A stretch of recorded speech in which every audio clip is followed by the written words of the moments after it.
올해 들어서 S&P 500의 가장 성과가 나쁜 부분이 에너지 섹터죠. 그 결과 지수에서 차지하는 비중이 줄어들고 있는 상황인데요. 현재 S&P 500 내에서 에너지 섹터의 비중은 약 3%에 불과합니다. 수십 년 내 최저 수준을 기록하고 있는 상황이고, 또한 지수에서 에너지 섹터보다 비중이 적은 곳은 소재 부분인데 약 2.5% 내외죠. 대부분이 알고 있겠지만 인덱스에서 에너지 섹터의 비중이 낮아짐에도 불구하고 일부 ETF에서는 여전히 비중이 높고, 해당 펀드의 성과가 저조한 이유가 최근 몇 년 동안 인덱스에서 에너지 섹터의 비중이 급격히 하락하고 있는 데는 근본적인 문제가 있죠. 또한 현재 코로나19로 인해서 원유 수요가 붕괴되었고, 그에 따라서 유가도 폭락한 상태입니다. 이러한 배경에 ETF 중 에너지 sek터를 피하거나 줄이고 싶은 투자자들에게 적당한 ETF가 있어서 소개합니다. 그 첫 번째 ETF는 리버스 캡 웨이티드 US 라지 캡 ETF라고 해서 티커가 RVRS입니다. ETF 이름에서 나오듯 S&P 500을 유니크한 비중으로 추종하는데요. 시가총액 역순 가중치를 부여해서 추적하고 있습니다.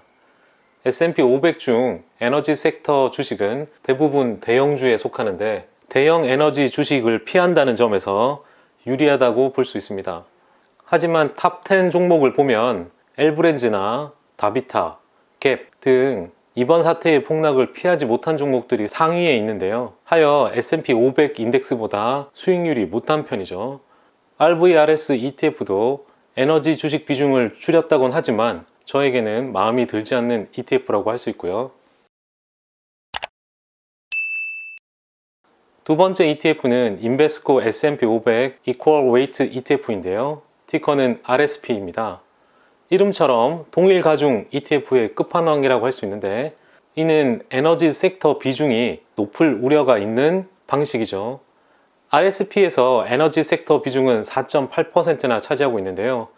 최근 몇 년 동안 IT 섹터가 매우 좋은 성과를 달성함에 따라서 상대적으로 에너지 섹터 비중이 축소되었다는 것이 이 ETF의 특징이 되겠고, 다른 가중 방식을 사용하는 일부 스마트 베타 ETF는 여전히 에너지 섹터 비중이 상대적으로 높습니다. 그 이유는 낮은 주가 수준과 배당금이 그 이유가 되는데요. 이 ETF의 가장 큰 문제점은 가치주 비중이 펀드 내에서 약 41%를 차지하면서 가치주의 상대적 열의 때문에 성과에 제한이 있다는 것이죠.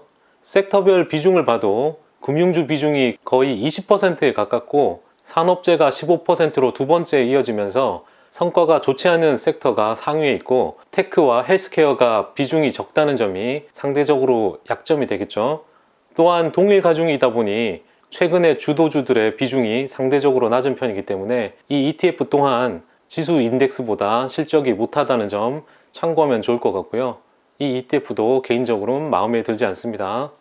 세 번째 ETF는 프로쉐어스 S&P 500 X 에너지 ETF인데요. 티커는 SPXE이고요. 이름에 나와 있듯 에너지 섹터를 배제한 ETF입니다. 올해 전통적인 S&P 500 ETF보다 약간 아웃퍼폼하고 있는 상황이고요. 향후 이러한 상황이 지속될 가능성이 높아서 상당히 기대가 되는 ETF이고요. 그 이유는 에너지 섹터 성과가 가장 나쁘기 때문이죠. 에너지 섹터는 4월 21일까지 S&P 500 수익률의 마이너스 1.8%를 기여하고 있는 상황입니다. 이 ETF의 위험 요인이라고 하면 당연히 유가가 상승 랠리를 펼친다면 그 혜택을 누리기가 어렵다는 점이죠. 당분간 이럴 일이 있을까요? 섹터별 비중을 봐도 IT 섹터가 1위를 차지하면서 수익률에 상당한 기여를 하고 있고, 탑 10 종목을 봐도 마이크로소프트, 애플, 아마존, 페이스북 이런 순으로 되어 있기 때문에 S&P 500보다 약간의 아웃퍼폼 하는 것을 볼 수 있습니다. 개인적으로는 현 시점에 이 ETF가 상당히 마음에 들고요. 지수보다 조금 더 수익률을 원한다면 이 ETF가 괜찮아 보입니다. YTD 기준 수익률 비교를 봐도 파란색 선이 S&P 500이고 이를 아웃퍼폼한 ETF는 SPXE 하나밖에 없죠. 나머지 두 ETF는 상당히 처져 있는데요. 특히 리버스 ETF는 너무 많이 처져 있는 상황이죠. 시가총액 역순의 ETF는 솔직히 시장이 상승하는 가운데 종목 확산의 막바지에 이르렀을 때 아주 높은 수익률을 기록할 수 있을 것으로 보이기 때문에 현 시점에서는 전혀 어울리지 않는 것 같다는 것이 개인적인 생각입니다. 이상으로 에너지 섹터를 피하거나 줄이는 세 가지 ETF에 대해서 알아봤습니다.